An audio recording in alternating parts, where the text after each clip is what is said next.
welcome back to the second episode of We Watch Women's Wrestling. We have a lot to talk about.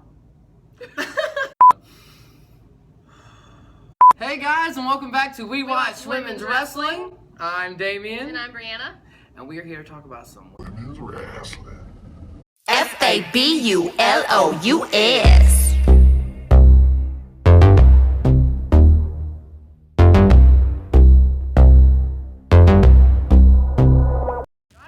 For episode 2. Thank you all for watching the first episode. People watched it, Brianna. Yeah, they did. It's been about 94 views in a week. I know, I'm pretty happy about it too. Did anybody think episode 2 was going to happen? I didn't.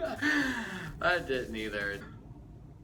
So I guess first things first, we're going to throw it back to Money in the Bank. Money in the Bank 1? Money in the Bank Uno? Uno. Yeah. Money in the Bank. So, wow, Money in the Bank.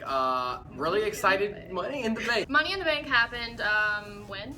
Money in the Bank happened Father's Day, the original one. So the beginning of July, right? June 18th. End of June? Oh my god, No, okay, so let's go far back, away. alright.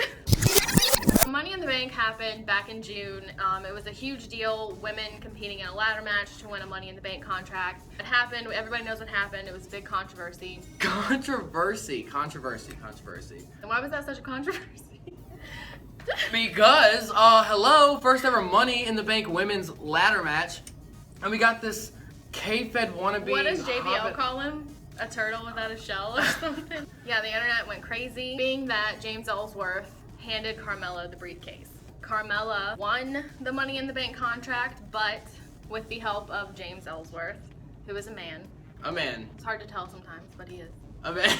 So Money in the Bank happened. We were all fucking pissed off about it. I will say, the minute Carmella entered the room and she had her new remix on her song, and her outfit was like dollar bills, y'all. I was like, okay. She's winning. Yeah, she's taking it home. I know you said at first you thought that James Ellsworth was gonna try to take that contract for himself. Yeah, right? he had me convinced that he was like, you know what, I'm going up there, I'm getting that title shot. And I'm like, oh my god, they're not doing this. A lot of people throughout the WWE universe were really mad that James Ellsworth won the match for Carmella, but if you look at where she's going right now, like, it was what she needed. Yeah, did we not say on the last show?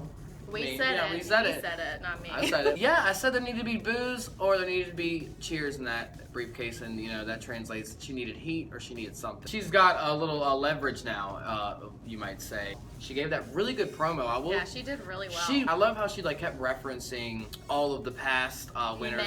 Men. All the past people who have won. Okay, men.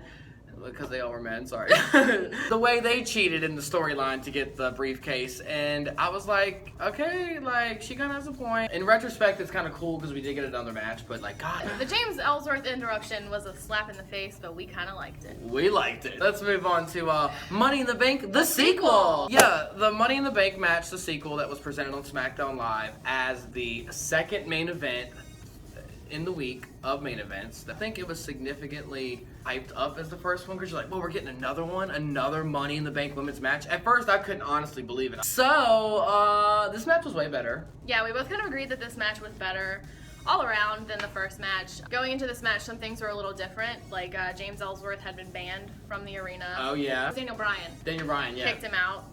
Fired him almost, pretty much. James Ellsworth banned from the arena. The match is going on. All this craziness is happening. Everyone at this point was knocked down, and James Ellsworth came in from the crowd and carried Carmella into the ring.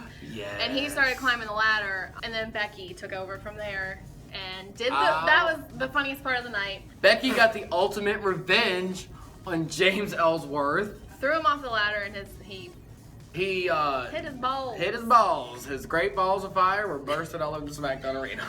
He got a vasectomy. He did. Okay. Right there. Then Becky's going to get it. She's climbing up the ladder. At Straight this point, fire. I'm Straight fire up the ladder. And you know, at this point, James Ellsworth is out of the ring. The only person in the ring was Becky. There's a ladder right underneath the briefcase. She starts climbing. And then Carmella comes in with hits her right over the back with a chair. A freaking steel black chair. I really liked that. I did too. I was like, damn, Carmella, you actually are going to win this one. And she climbed up the ladder, she grabbed it, and she won. So now Carmella is worth something. Yeah, I'm starting to like Carmella. Yeah, Carmella's character has blossomed with this. I think she can still level up in her wrestling Yeah, actually, you know what? I take all that back. Yeah, she's Does so she good. wrestle? Does she even wrestle? I'm trying to think. Like, I don't remember a Carmella match recently. On to someone who really can wrestle during Money in the Bank. Yeah. Let's slide on over to the, I guess what we're gonna call it, the Naomi Lana feud trilogy. 3-part trilogy. 3-part trilogy. Yeah. A very surprising beginning and a well-deserved end. Yes! So they had their first match at the Money in the Bank pay-per-view with the... Oh yeah, they did. So it was Naomi versus Lana for a title match. Yeah, her debut singles match. Lana held her own for a while there. I was very impressed. I was expecting Eva Marie coming up in there. And it was Lana, and she showed up. She really did. She was putting out... It was a pretty decent match. I mean, I will say towards the end of the match, she was getting sluggish. She couldn't hang with Naomi. No. Yeah. But then... Carmella comes out and distracts her, and Naomi retains, and I was like, oh thank God, like Jesus Christ. I really did think she was gonna win, because I just don't understand. I guess that's just their way of trolling us. Yeah. So a few things about Lana.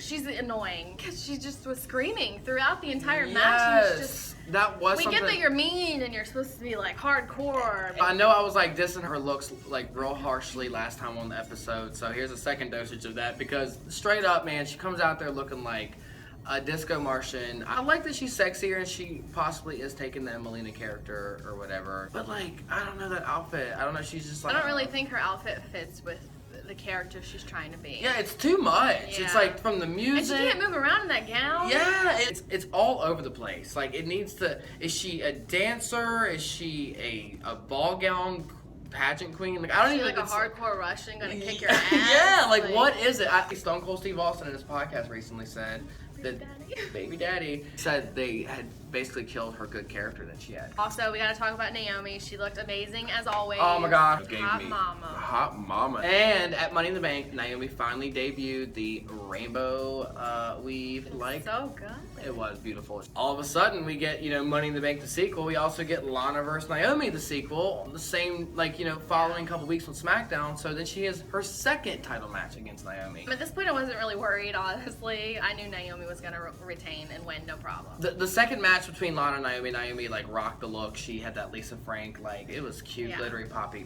Loved it. Then Lana comes out looking like Jessica Rabbit, shimmying on up on her little thing. Yeah. That match is over. Naomi beats her. Like it was like, okay, damn, yet again. Yeah. And then someone on Twitter want to like retweet a photo of Lana's shoulder up. And then I guess, was it in the WWE script to do that? So Lana gets her third title match the following week on SmackDown, and this is 4th of July SmackDown, and I'm just like, is this bitch it was 4th of July SmackDown, you're getting a title match. I thought she was going to win it. Yeah. So, we were. Third match, which was... Kind of pointless. Yeah. Kind of just came out of nowhere, though. I don't really see why they had to do 3 matches. A, it helps Naomi have a longer title reign. B, it puts Lana out there in whatever way Lana is out there doing her disco Martian dances and stuff. 4th of July, we're pretty lit at her house. Like the title is now. The title. She came out with the glowing title for the first time. Some controversy behind that. Yeah, some people are not happy that she defaced the women's title. I'm not having it. That is like total BS. Skirt, bye. Feel the glow, ho. Like, how can Naomi not like that title? Yeah, like what the fuck? Naomi has worked really hard, and she's getting her time to shine. She is getting her time to shine, and it's well deserved. Well deserved. So, I mean, if you have a problem with it, just kidding. It's fine. But, I mean, literally get over it. We like it. It's okay. We love it. It's okay. Oh, so let's talk about the match, because we haven't done that yet. So, it was literally under, like a minute, maybe? No, maybe it was less. I don't even know. It was like one kick, a sunset flip, roll, and then the Slayo mission. Ooh. That's what it's called. And Lana tapped out on her big old booty. No, that's right. And then like, Tamina's out there. Yeah, she kind of comes in the ring and she's like, get up. We're going to go out of here and you're going to be with me now. Kind of like her prison bitch or something. Yeah, it's like, that's the vibes I got. But Tamina's like typecasted as female bodyguard. She hung in there with AJ Lee. She was Team Bad's bodyguard, and now I guess she's going to be Lana's bodyguard. I don't really like the connection at all. Lana will just revert back to being a manager. I know, but we were kind of discussing it. The women's revolution is great. It happened. Everybody loves it. But I just kind of feel like they still don't really know what to do with the women who don't look like the typical women's wrestler, you know, the big boobs, the skinny, the long hair, you know, like Nia and Tamina are really the only two. Maybe even Bailey's been kind of floundering because she's not meeting that exactly. mold. Exactly. On I didn't even main think about TV that. Yeah, we're both just kind of waiting for the next Chyna, but for someone who can be as good as Chyna was in that time, you know, fighting the men, like kicking ass, and not being a bodyguard, you know? Yeah, and not or just being, kind of like, coming in, throwing a few punches, throwing people around, and then losing to the last person you expect them to lose to. True. Very true. Sip on that one. Naomi retains, and then we find out from Shane Janet McMahon. Yeah, so there's going to be a women's fatal 5-way elimination match at, what is it, Battleground? Battleground. And whoever wins that will have a title match against Naomi at SummerSlam. Yeah. And in this match, it's going to be Natalya, Charlotte, Eva Marie, just Tamina, Becky Lynch, and Lana. Oh my God, Lana's in the match again? Her what? She is. She kind of stuck in there. Her fourth. Just threw a little fit. All that Charlotte gets the word in about, like, why is this chick in this match? She was like, SmackDown is the land of opportunity, not the land of make-believe. Make-believe, yes, that's the line. Like, get out of here with y'all, like, Disney princess looking ass. Yeah. So, where do you think? I don't know. What do you think about this match? Who do you think's how's the elimination's gonna go? How everything has played out the past couple of weeks, I really don't know. I feel like it's a complete toss-up at this point. Yeah, I think this is like a match that got me hyped. Like, who is gonna win? I think that maybe Lana will not be the first eliminated, like many suspect, or like you would assume. Yeah. I think Tamina might like let Lana get a pin over Charlotte, and that'll like just set people off. We didn't mention it, but last week on Raw, Tamina actually pinned Charlotte and won the match. Yeah, it was on SmackDown though, not Raw. Sorry. I would love to see Naomi and Charlotte at SummerSlam, so or Charlotte WrestleMania even. Ooh, WrestleMania, or Carmella could like cash in. I don't see Carmella holding the Money in the Bank briefcase that much longer. I think it's going to be at SummerSlam for sure. I can't decide either. I don't know how long she can hold it, and yeah. All right, so moving on to the ladies of Raw. The women of Raw. Women. Oh. So the first thing that we want to talk about is the gauntlet match, which is very, very exciting. The first main event of the triple threat main event week in WWE. So maybe we should explain for our non-viewers who don't watch wrestling what a gauntlet match is. So a gauntlet match is basically, is it 5 people? It can be as many as... it can be as many as they want. So I'll take it away. Yeah, you don't know. A gauntlet match is a match where 2 people start in the ring, and whoever is the victorious one in the match will then have someone else come out, and so forth, and it's a gauntlet of people. Correct the company themselves. They said on Raw that it was the historic first ever women's gauntlet match. Maybe I should refresh everyone's memory. I don't know how long you've been watching women's wrestling, but if you take it back to December 2005 at New Year's Resolution, a pay-per-view that no longer exists, there was an actual Raw women's gauntlet match. It was just a Raw women's bra and panties gauntlet match, and that had the likes of Ashley Missouri, Victoria, Candice Michelle, the legendary Tori Wilson, and even Mae Young and Fabulous Moolah herself. So the match opened up with Bayley coming out first, which honestly did not bode well for her. And then Nia came out. Oh yeah, I was like, okay. Nia is. I love her. Yeah, I love Nia. Follow her on Instagram. She's so funny. She is funny. Her little Instagram stories. Yeah. I love those. So I mean, the match went on for a decent amount of time, not like crazy where you thought Bayley was going to be moving forward. Yeah, Bayley was never moving forward. So I think she was pinned in about 5 minutes or so. It was a slight squash. It was a slight squash. Yeah, it was. Do you definitely. agree? All right, Bayley. We'll see you. Hopefully When next we see week. ya. Yeah, next came out Mickie James. I feel like I liked her one-on-one with Nia than I liked Bayley one-on-one with Nia. Yeah. That was really nice. She was then soon decapitated by Nia, and Mickie was gone. Who's next? Oh, Dana Brooke. Ugh. I was excited about this. I bet you were. Her music, man, it's like fits her perfect. She comes out and she gets 30 seconds. just like her like springboard So elbow, funny, so funny. and then it was like bam, Nia like kicks her flat Right to on the her ground. face plant. All right, bye, Dana. But Next yeah. out is So then Emma comes out, which we haven't really seen much of her at all recently. Yeah, we want more of her. They should let her, get in the spotlight a little more. So Nia has rolled through Bayley, Mickie James, Dana Brooke, Emma, and then Sasha, the legit boss, makes her way out. I didn't really think she was gonna lose. I really was excited at the prospect of Nia getting a title shot. She proved herself. Like, not that she hasn't. I'm just saying, like, if there was any doubters of Nia, the gauntlet match, she seriously did. 33 minutes long. Nia was a 33-minute long match for the main event of Raw. She was out there doing the damn thing. Sasha came out, the fresh Sasha, and took Goliath down. She just like the lion down. Oh, I like the lion. But didn't really end the way I think it was gonna end. Well, no, I guess there was really no other way it would have. She made her tap out to the bank stage. Yeah. It was good. It was good. Yeah. So then, oh yeah, what's going on? Little Miss Bliss makes her way out. Oh yeah. Oh yes. Little Miss Bliss. What a feud this is becoming. I'm loving. I never in my mind imagined I'd be like Sasha, Alexa. But great balls of fire happened. Great bleeding balls of fire, more like. Great. Yes. There was a lot of blood in this pay-per-view, and it's a PG era. They're not. I mean, everybody got fucking the shit beat out of them. And may I just say about the name of the pay-per-view, I feel like everyone is so upset about it. And people, this is fucking wrestling. This is WWE. Anything can happen, okay? And if they want to call a pay-per-view Great Balls of Fire, that is the best marketing thing they've ever done. That's what they are. They're cheesy, big balls of money fire. Were your balls on fire? Because my balls were. There were a lot of great matches. The match that we are discussing is going to be Sasha versus Alexa. Definitely one of, I think we both agreed, if not the best match that Alexa has ever put on. And she's a good wrestler. Like, I don't think she's had a bad match, but this was like the best match. It was memorable. Yeah, we never really got bored. No, not at all. I feel like Sasha brought the best out of Alexa in the match. Like, it was fast, it was heated, it was quick, but that's like Sasha.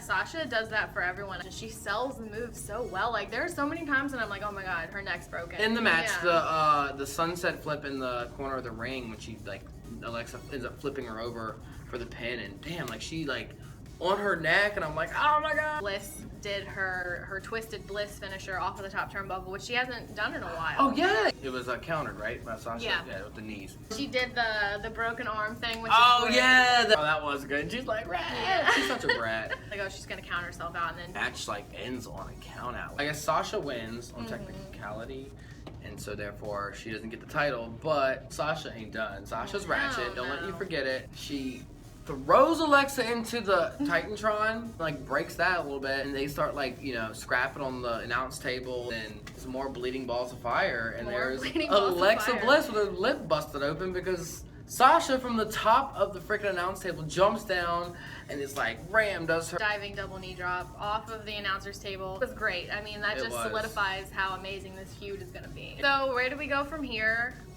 For Raw. Where do we go from here for Raw? Okay, so moving on to the NXT Women's match. This is the third main event of the week. It was the Monday Night Raw Gauntlet Women's match. They kept saying the first, it's the second. There was the SmackDown Money in the Bank, the sequel, and then there's going to be Asuka versus Nikki Cross for the NXT Women's Championship in a last woman standing match, which means in the match, the person literally cannot get up, therefore they lose.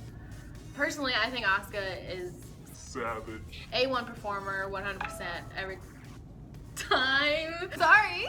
Every time she performs, it's like very entertaining to watch.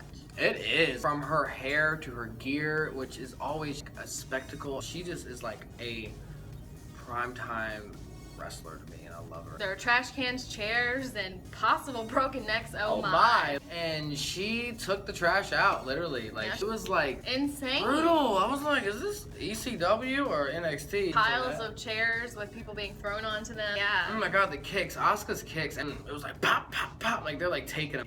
That match was something else. There was a suplex off of the ladder onto the announcer's table. The finish of the match. Major Hardy Boys vibes. Again, Asuka is now like the longest reigning wrestler ever of anything. Sound off in the comments if you guys have any predictions of who could possibly ever beat Asuka. Nobody is ready for Asuka. Yeah. Lots of exciting things going on in NXT pertaining to the women. There's also the Mae Young Classic, which they just started filming. The first 4 episodes you can watch on the WWE Network at the end of August. Yeah. The WWE Network, just Yeah. $9.99 a month. We did watch the live stream of the 32 women that are in the competition. They were being announced, and I gotta say, me and her have have some favorites. We'll probably botch their names, but you guys know who we're talking Yes. about. Really loved, out of all of them, Piper Nevin, she, oh my god, that's what I want on my TV. Yeah. Bianca Belair. Yeah, she just fought Aaliyah on NXT. It was her first match, right? Mhm. Bianca Belair, literally with that braid, looks like she stepped out of a Mortal Kombat game. Like, Yes. whipping people. I swore she slapped her in the chest, but she hit her with her braid. No, she chopped her with that braid. And I'm she's what? swinging it around. It's great. Yeah, Something new, definitely. Yeah, for her. she is something fresh going for her. I Yeah. liked it a lot. So yeah, there's Piper, there's Bianca, and then there's Dakota Kai. Oh, she was the She's- first one. Yeah, she's kind of giving me like a Tekken vibe. Like she came Yeah, out there with yeah. and then the peace sign. So cute, adorable. Yeah, she was adorable. And then there was Kairi Sane. Kairi Sane? Kairi Sane. I don't know. Yeah, she was the very last one, and people are really excited about her because she's from Japan. She's been wrestling in Japan. And that just gives me excitement in itself. Yeah, because like, those hello. girls are crazy. Yeah, those are crucial. Talented, Yeah, that's yes. like MMA stuff over there, which... Speaking of... Don't even. Wah, wah, wah. So, moving on to our... A segment we really enjoy. Wrestling rumors. So, first and foremost... It's not a funny subject, but... No, it's not. It's very sad. I don't even like reading about it because it just really upsets me. But the Paige and Alberto Alberto El Patron, nasty rumors and domestic abuse allegations, and people are saying at this point she's never coming back to the WWE. Mainly the only reason they haven't terminated her contract is because they are making a movie about her life and they want her there to promote the movie. And then they're gonna say, bye bitch. But who even cares about that movie? Like, I know. I care about her career more. yeah, bring like, her back. Here we go. We talked about this.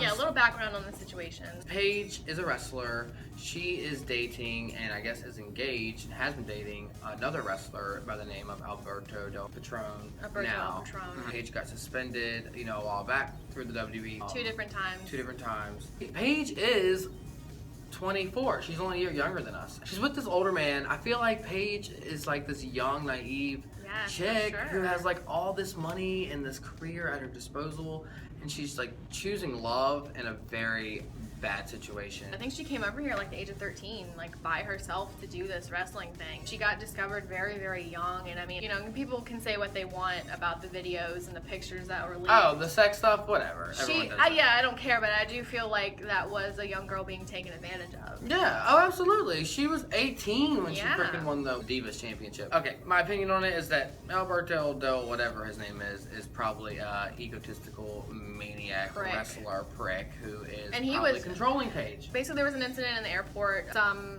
fan recorded them arguing. She's trying to say that they were arguing, but not because he abuses her. It's because she threw beer in his face and that it was her fault. Which, anybody knows that's typical ways that someone who's being abused would react. Yeah, absolutely. Her brother posted something on his Facebook stating that he was for sure abusing her, and Brad Maddox was abusing her. If that's not a dead giveaway that her family, her family, I mean, you don't know her family, but the public image of her family, they're like out there. They don't have anything. It's a so, big mess. Where do we go from here? I don't know. I think she's young and she's like, God, I feel like I'd be her if I was in that position. She is so Not young. the abusive boyfriend stuff, but maybe just like thinking like, oh, I'm going to be in love and like, fuck the WWE. And there already were allegations that the reason why she failed her test was because of cocaine, which apparently Alberto Del Rio, El Patron, is giving her.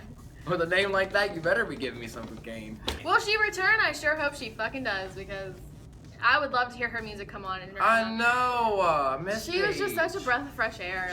She's pale like me. Hopefully this is all just like a huge storyline for Total Divas. I mean, and this is I think all- at this point, no, all it's cleared not. up. Yeah, it's not. Okay. So another wrestling rumor. I don't know if it's much of a rumor anymore. Talking Smack got canceled because our show's on YouTube now. Yeah, because of us, we're taking over. Bigger Sad. shock here is that Oh, Renee yeah. Young didn't even know. No one contacted her. Mae Young. Renee Young, she's the one who's leading all this alongside Daniel Bryan. This was kind of Renee Young's baby. and they kind of didn't tell her that they canceled it. Oh. She posted a screenshot, then again, you know, they're filming Total Divas. She probably got a plot line. Yeah, I didn't even think about that. But I kind of feel like Renee Young's making her way out. Like, they separated her from Dean Ambrose, and they canceled her show, and they didn't even tell her. They need to put her out on SmackDown and put her out there to replace JBL. Yeah, please. God. Oh my God, why have they never had a women's commentator? Yes! JBL out, Renee in. Yes. Maybe that's when they next their show. I'm excited. So we kind of already touched on this earlier. Nobody really cares. Show the picture again.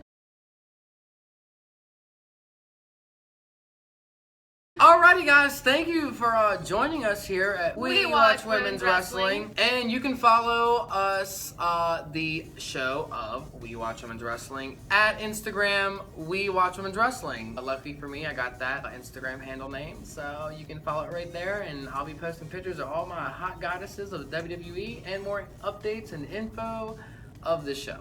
Go ahead and mention in the comments anything you guys want us to talk about. You know, I know we talk a lot about things that have happened, but if there's anything else you guys want to debate or, you know, share with us, we love hearing your opinions and everything about the show. We do. We want to build a community of people who, I mean, not only love wrestling, but like really cherish what is happening right now in women's wrestling in all aspects. Sayonara. Sayonara. Oh my God, we almost forgot. Easily forgettable the fact that Maria Kanellis made her return to the Money in the Bank pay-per-view.